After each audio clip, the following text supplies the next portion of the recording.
What's up? I have a quick question for you. Which car should I review today? I'm gonna give you three options. One, the 2021 Toyota Supra Mark 5 GR.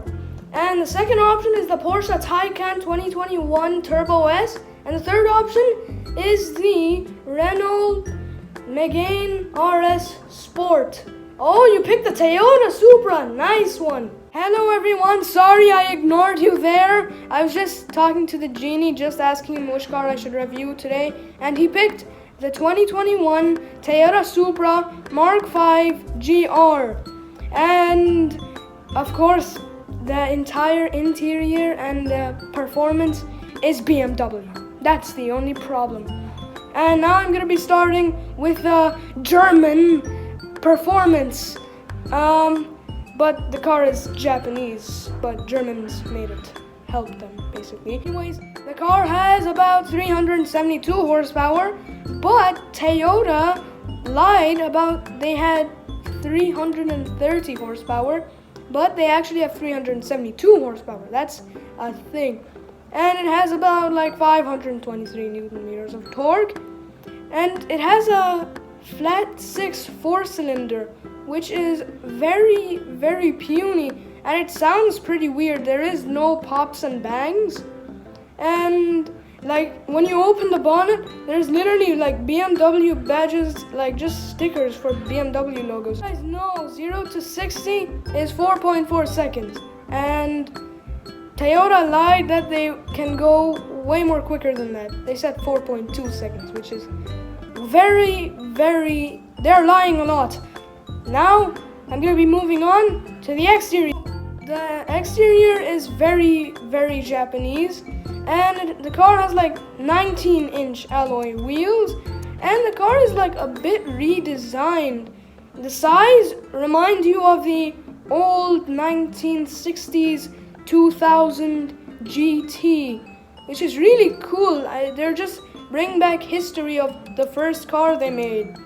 And the worst thing I've seen in the car, there are fake diffusers and fake air intakes, which is really, really bad. And the car has real exhaust, that's good. And did you know there is a Formula Car reverse light? That's just very cool looking. The very, very annoying thing that there is that they just should have put the they should have put the Supra logo on the back, and then above the Supra logo there's a Toyota logo on top. They just should have put the Supra, and they also put the Toyota logo as well. They should have just cut the Toyota logo and cut the Toyota emblem. Why did they do that? They just should have put Supra. That's it. And you can get the car only, like, you can get like a few options. If you want a sunroof, you get a sunroof. If you don't want a sunroof, you don't get a sunroof. Now I'm going to be moving on to the interior. These are kind of changed, but it gives you a little bit of the old Supra vibes. And the taillights look very, very stunning. But you should get this car in the best color you want, because white does not look so good, but yellow looks nice, red looks nice, and gray looks nice, and also black. Get inside the interior, you will notice everything is BMW.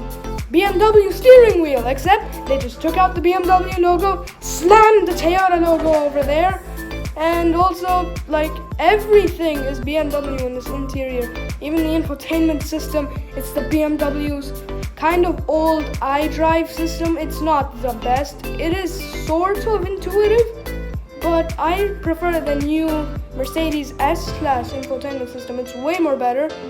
And there's only 2 seats in this car, which is not good at all.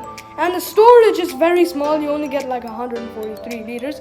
That is tiny. You guys know when you open the glove compartment, there is literally no space. You can only fit like a few things in there, like a perfume and some stuff.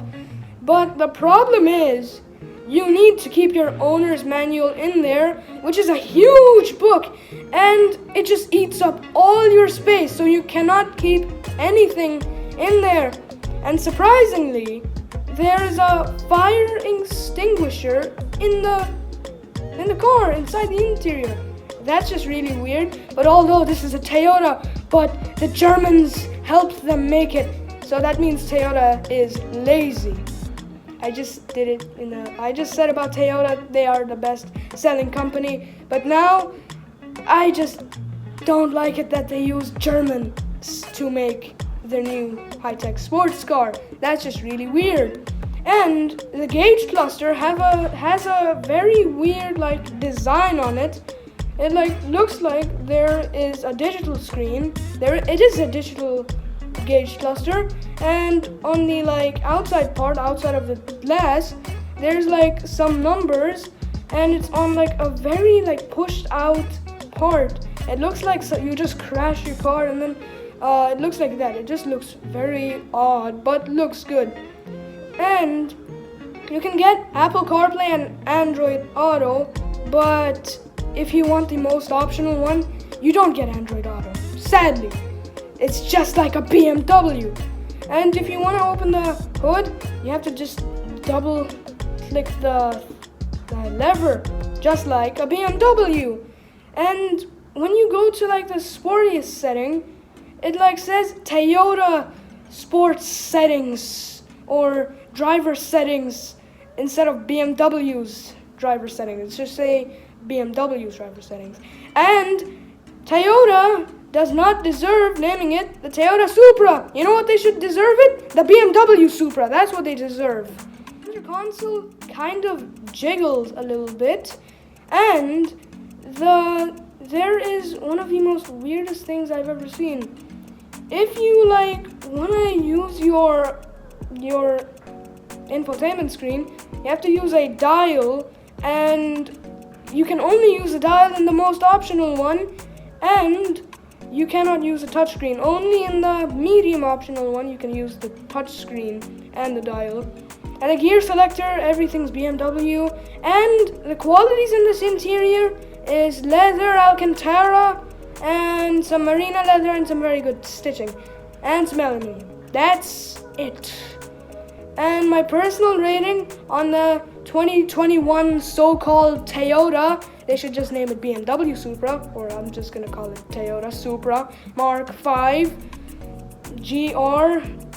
My personal rating is 8 stars. This is a very not practical car, but it is a great Japanese plus German car as well. And there are loads of very nice features as well. And please like, share, and subscribe. Bye.